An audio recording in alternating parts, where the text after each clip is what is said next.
Alright, welcome back everybody. First lecture out of like 40 some odd lectures. I don't know how many there actually are. This is our first unit here, the rise of Christianity. We begin back in the Roman antiquity, Diocletian today. We come back on Friday, going to meet Constantine, see his two major revolutions, one geographic, one religious. Then next Monday, after the weekend, we'll talk about Christianity. Its earliest days, historians call Paleo-Christianity, up through to Constantine in the 4th century, when it becomes institutionalized as part of the Roman ruling structure with the conversion of Constantine in 312 AD. Then finally, Constantine's second revolution, a geographic one, we'll spend a whole day on. It's a city. The city is now called Istanbul. It's in modern-day Turkey, but for its first 1,000+ years of existence, it was known as Constantinopolis, the city of Constantine. So, that's the next 3 days plus today. So, we don't actually begin with Diocletian. We begin a century before Diocletian to put him into a context. We begin the year 180. In that year, the philosopher king, Marcus Aurelius, Roman emperor, dies and is succeeded by his much less capable son, Commodus. Now, Commodus was a major character in the movie Gladiator. Now, unfortunately, through a poor casting decision, Joaquin Phoenix, who is seemingly hairless and rather effete, was cast as Commodus. Now, everything we know about Commodus suggests that he was a heavily bearded, hairy guy. He was a man's man. He loved gladiators, and here he is depicted as Hercules with a massive beard and curly hair. I don't know why we couldn't find somebody that had a beard and curly hair to play Commodus, just as they couldn't find someone that had red hair and a beard to play Henry VIII in the Tudor series on Showtime, but that's beside the point. Now, Commodus was a poor substitute for his father. He spent most of his time with gladiators. He loved gladiators. He loved them so much that in 192, he went into the arena to fight himself as a gladiator.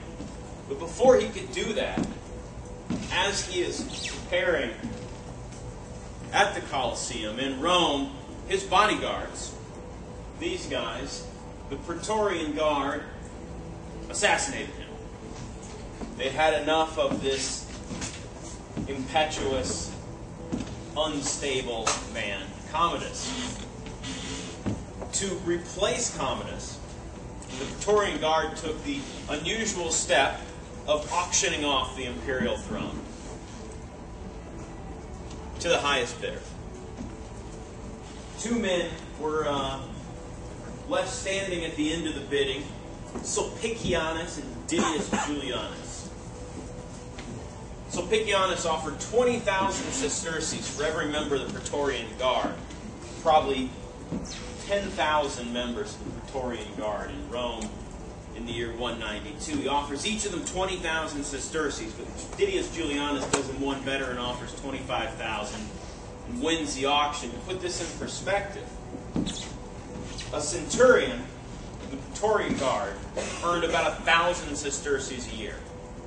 This is 25 years of salary to put him on the throne. A huge amount of money, massive amount of money here is offered for the imperial throne. And this is the point at which this massive Roman state, which stretches from modern-day Iraq to England, begins to break apart. Over the next 70 years, there will be more than 100 emperors. Maybe even more than that. We're not even sure. They seize the throne and are assassinated. Seize the throne and are assassinated. Seize the throne and are assassinated. It gets so bad that by the 260s, the western and eastern parts of the empire secede. They break away. In the east, what is today most of Turkey, Syria, Israel, Lebanon, and into Egypt becomes the kingdom of Palmyra in 260, ruled from a city named Palmyra, not surprisingly, in what is today modern-day Jordan. In the west, the provinces of Gaul and Spain break away and form what's called the Gallic Empire, from the word Gaul. Question? I didn't know. Are these slides going to be available later, or they're on the website after the class? Okay. So you have a situation which would be like California and New York seceding from the Union and forming their own countries. The edges have broken away. This is not a good thing. This is fragmentation. Moreover, the economics of this once mighty state have deteriorated to an extreme way. Let's just say that. In the year 190, 2 years before the assassination of Commodus, a denarius, which is like a quarter, if you will, Roman coin, was made up of 70% silver. And in the pre-modern world, the value of currency was determined by how much precious metal it had in it, either silver or gold. Now we have paper money. It's virtually valueless. But once upon a time, it was the value of a coin was how much precious metal it had in it. 70% silver in 190. Over the 3rd century, during this period of crisis, successive emperors begin to devalue the currency. They put less and less silver in the coins because there's less and less silver to go around, because the entire system is breaking down. And by the year 270, a denarius has just 5% silver content. This causes massive inflation. Devalued currency means you have to spend more of that currency to get item A, B, and C, and so inflation is reaching hyper levels here in the 3rd century. The economic system's broken down, the political system's broken down, the provincial system has broken down. But in 270, a new emperor, a military officer, begins to put things right. His name is Aurelianus. He's a general, like many of his predecessors during the 3rd century, and he will reconquer the breakaway kingdoms of Palmyra and the Gallic Empire, reconstitute the Roman state. But this is a very dangerous world. The once impregnable city of Rome is not as secure as it once was. And so he will build a set of massive walls around the city of Rome. It's a piece of primary source evidence. That's why the name is in blue. This tells us that whereas once Rome had been inviolable, now there are external threats to the city. And so these huge walls are constructed, many of which still stand to this day, and to get a sense of the scale, that's a person right there, and there's a car. We call these the Aurelian walls. But Aurelian doesn't live that long. He dies in 275. But in those short 5 years, he has stabilized, at least from a military standpoint, the situation of crisis. And a decade later, our subject for the day comes to the throne. Diocletian. And we begin with a capital of a column that was stolen from Istanbul, Constantinople, in 1204 by the Venetians, and taken back to Venice. It's the top of a column where there are 4 men, each with a hand on their sword and a hand on the shoulder of the man next to them. We're going to come back to this, and you'll see why we start with this rather odd piece of porphyry sculpture. So let's meet Diocletian. 284, he comes to the throne. He's a military man as well. Born in what is today Croatia, formerly Yugoslavia, province of Illyria at the time. One of the first things he does is to increase the majesty of the office of emperor by dressing himself in outrageous, over-the-top, jeweled garments, jeweled shoes, to make himself more than a man, to give him divine majesty. Because every one of his predecessors, almost to a man, had been assassinated. He didn't want to be assassinated. And it's much more difficult to assassinate a god king than it is a mere mortal. So he begins a process by which eventually, and this is a mosaic not of Diocletian, but of a later emperor in Constantinople, wearing an incredibly ornate jeweled gown, jeweled crown. Divine majesty is his first order of business. He needs to survive if he is going to fix the many problems that face the Roman state. But he also recognizes, very early on, that the empire is too large for one man to rule alone.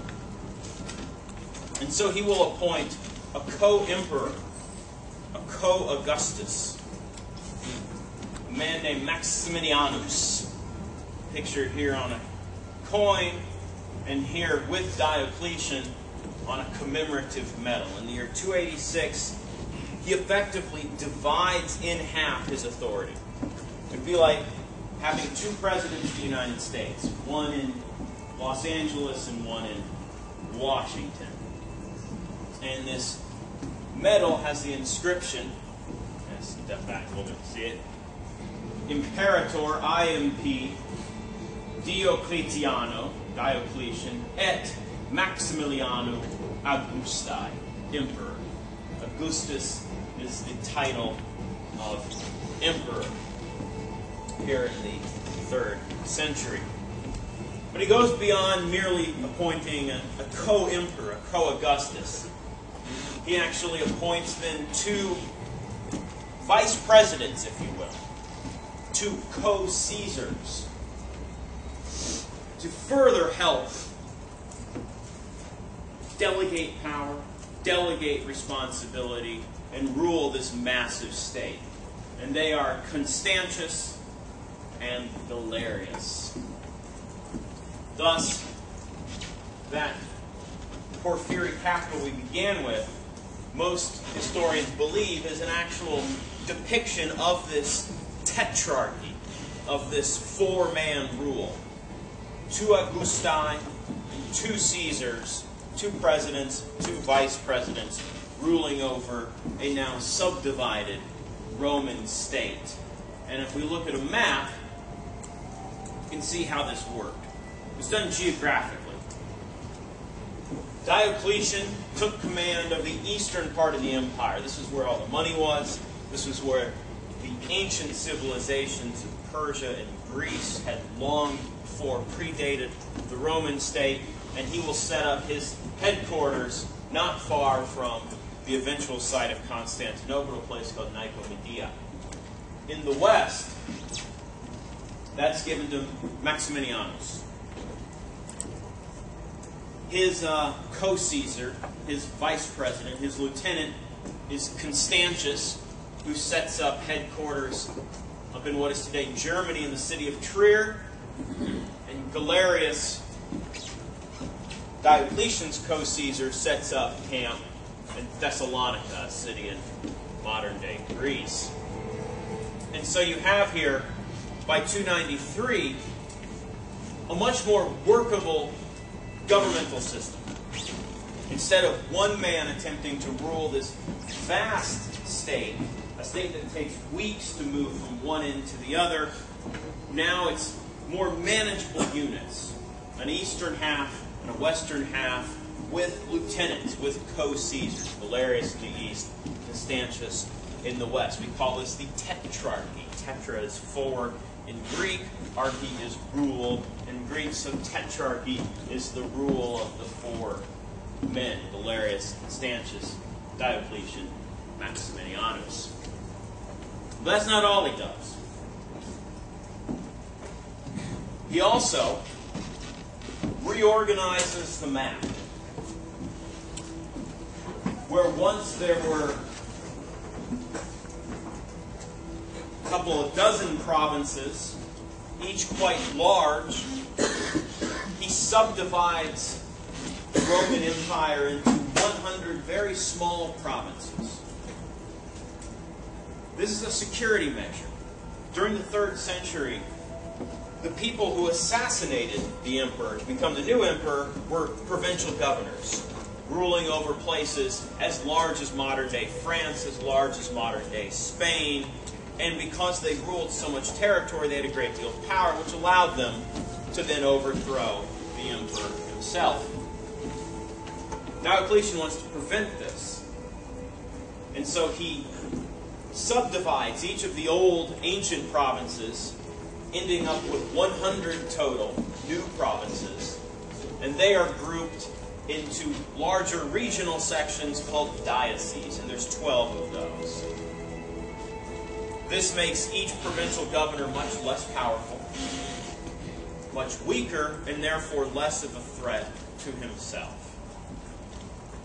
So he has begun to dress extravagantly, force people to kiss his feet and prostrate themselves before him, divine majesty of his person.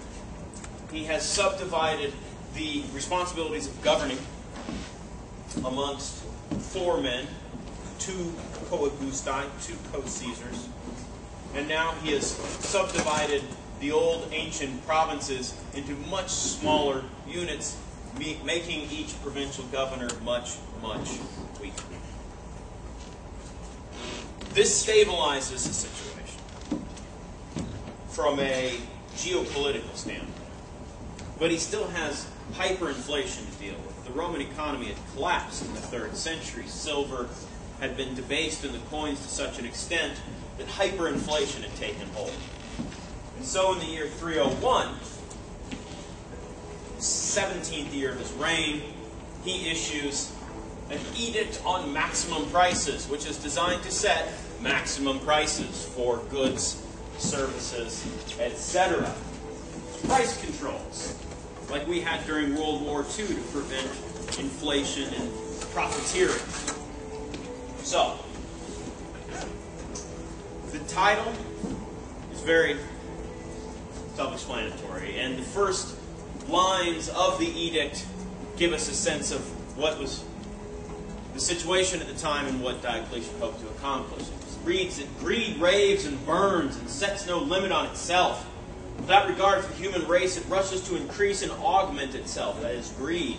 Therefore, we decree that these prices, which the written text of the subjoined abstract indicates, be kept by the observance of our whole realm. So, this is a partner exercise.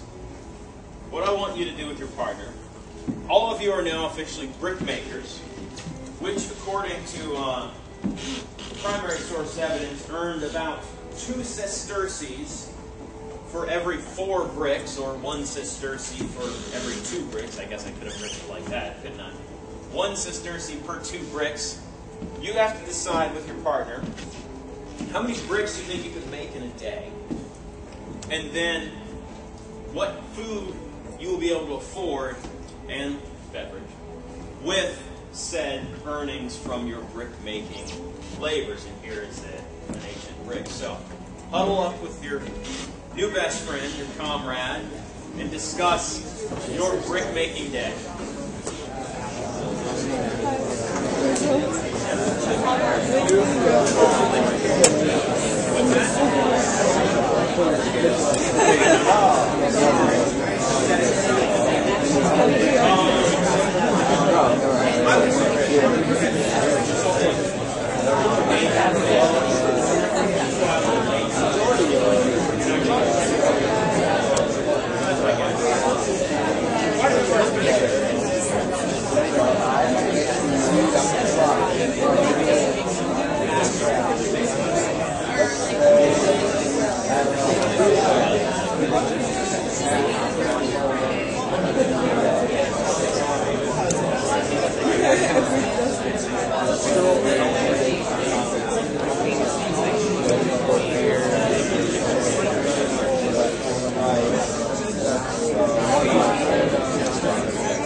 Low quality olive oil,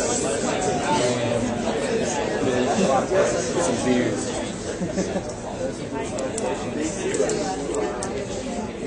Still only 50.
Alright, you guys ready to talk about this? Take that as a yes. Okay, so we got here, so 8 sesterces a pound for beef, then 200 sesterces per pound for goose fat, etc. And the same here. This is sesterces per pint, sesterces per pint. I just didn't rewrite sesterces per pint, sesterces per pound for all of them. So, who would like to share how many bricks they think they can make in a day? Therefore, how much money they have and what they will spend their money on. Brave volunteer. All right, thank you. 40 bricks. I'm a really bad brick maker. 40 bricks in a day. Okay, so that's how many? You're working about 9 hours. So that's, let's say you're working 8 hours. 5 bricks an hour, that's easier. I'm a really lazy brick maker. Well, it's not easy to do, because you also have to fire them as well. These aren't mud bricks like in ancient Sumer and Mesopotamia. Now, there's some time involved here. So you make 40 bricks. How much money do you have? 20 sesterces. You have 20 sesterces. So you need to feed yourself for the day. What are you buying? Lamb and beer. Lamb and beer. What kind of beer? Egyptian beer. Egyptian beer is Cheap stuff. 50% cheaper than Celtic beer. True. That is true. Also, you have the higher amount of carbohydrates, which keeps you actually healthier. Yes. You get your taste, so you don't know that you're like only making 40 bricks a day. Yes. And It's a good life choice. see, in the pre-modern world, most people didn't drink water because it would kill you. The bacteria in it. Now, they didn't know why water would kill you. They just knew that it did. But alcoholic beverages, because the alcohol kills the bacteria, don't kill you. And so, I imagine most people in the pre-modern world had a nice little buzz going most of the time. All the time. So you're drinking, how many Egyptian beers are you getting for your, Almost 20, so you get 3. you get 3? No, you get 4. You get Sorry, 4? not bad. Oh, that's not bad. Oh, you get an It's okay 4 day. pints. What's that? It's 4 pints, so you're drinking fast enough. All right. Who else would like to volunteer their brick-making abilities and what they purchased with their sesterces?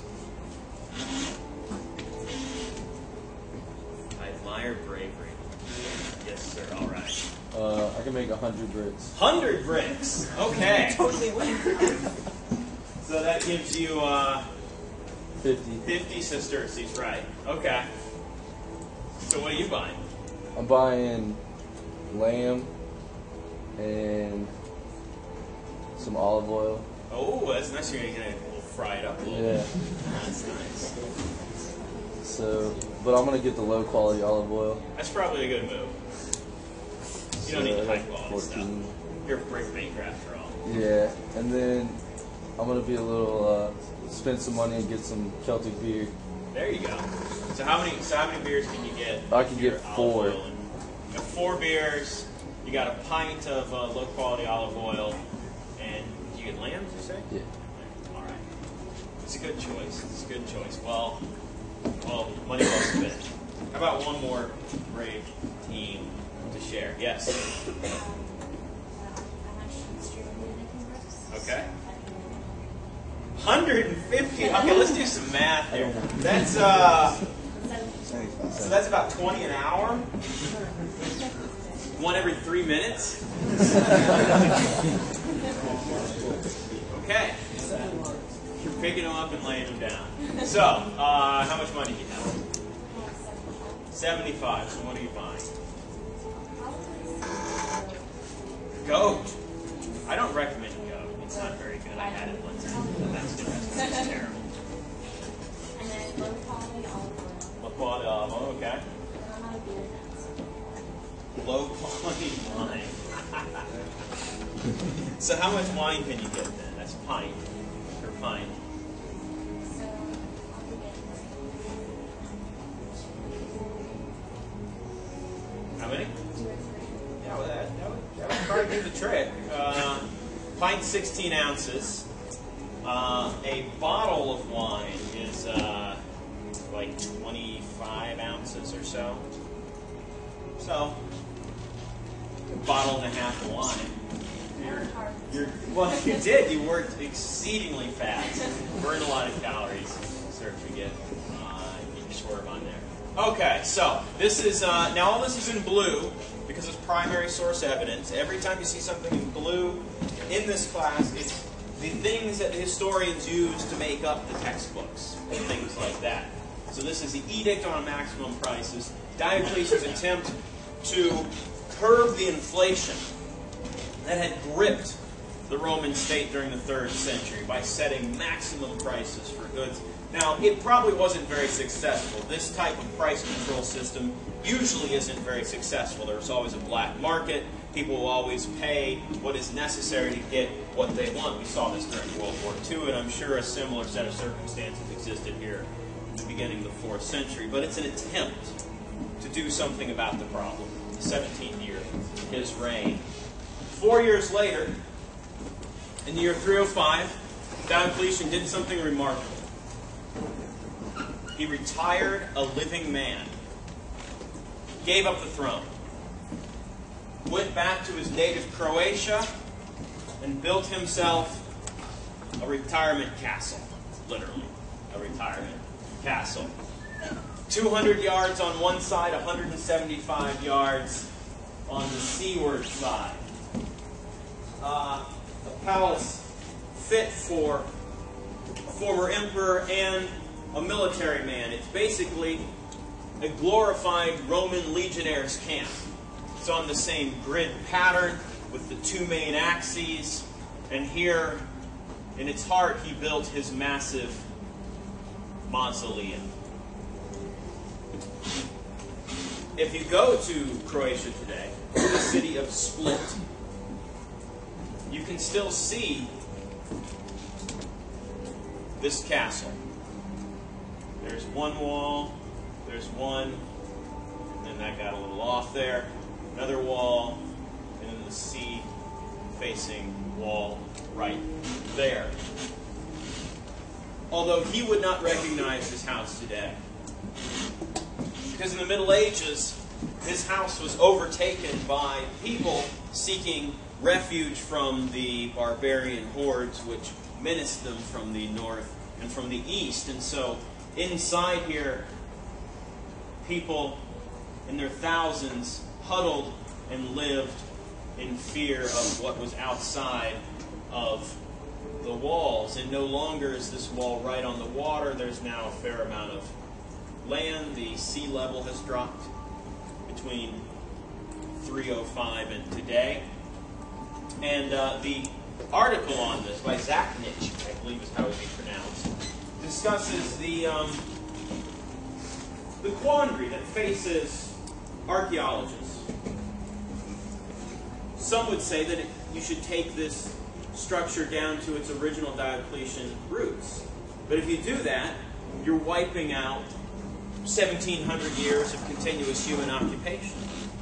You're saying the classical structure is more valuable than all the medieval structures inside of it. And Europeans, as she, I don't remember if it's a man or a woman, as the author discusses, face this on a daily basis in places like Rome, in Arles, etc. How much do you value each of the layers? Do you take it all the way back to the Roman roots? Some places, do you take it past the Roman roots to the Greek roots?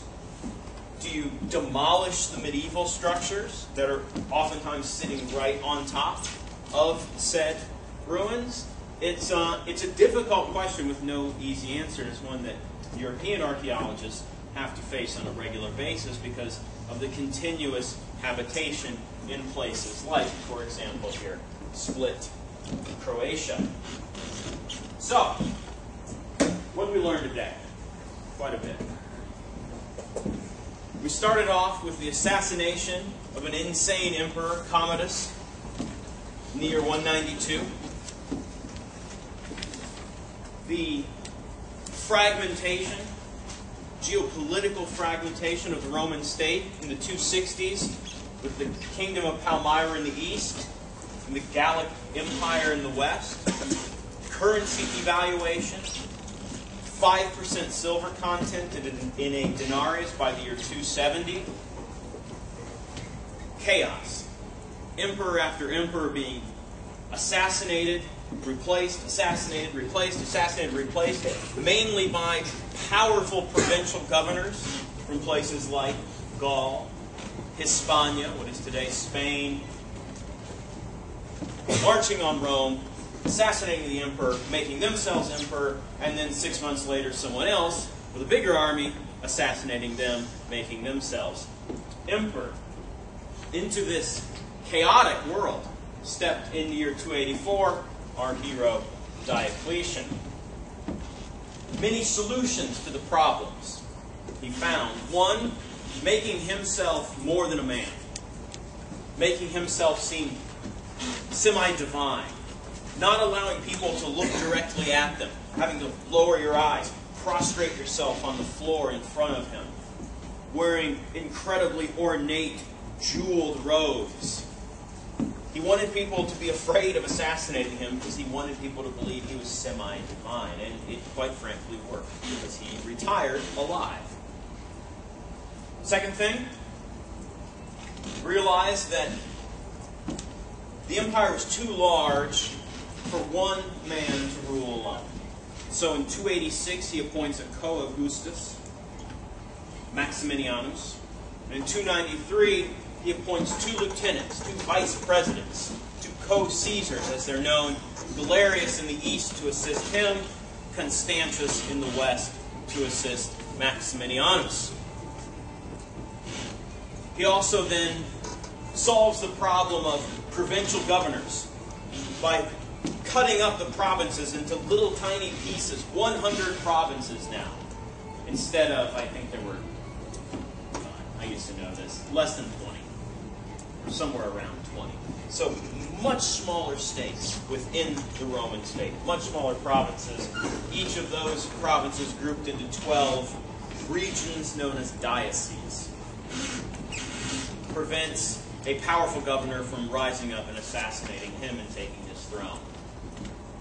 He attempts to solve the economic crisis, the hyperinflation that gripped the Roman state for much of the 3rd century by issuing the Edict on Maximum Prices in 301. It probably wasn't that successful. It was probably frequently ignored, but it was at least a concrete attempt to address the hyperinflation that had destroyed the Roman economy in the 3rd century. It had virtually devolved into a barter economy instead of a cash economy that had existed for hundreds of years.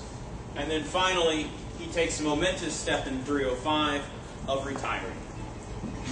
Something none of his predecessors in the 3rd century were able to do because they were all killed in office. He retired and moved to Split, Croatia, what is today Croatia, right there, near his birthplace, to live out his days in a massive castle. Question? Did the edict cover both territories or just his half? No, it was the entire empire. Although, again, its success was on the ground, probably frequently ignored. Where profiteering and black markets pop up and people pay what they have to get what they want. But it was an attempt, and it was empire-wide. Good question. Okay, so when we come back on Friday, we'll meet not the direct successor of Diocletian, but his most important successor, and that is Constantine.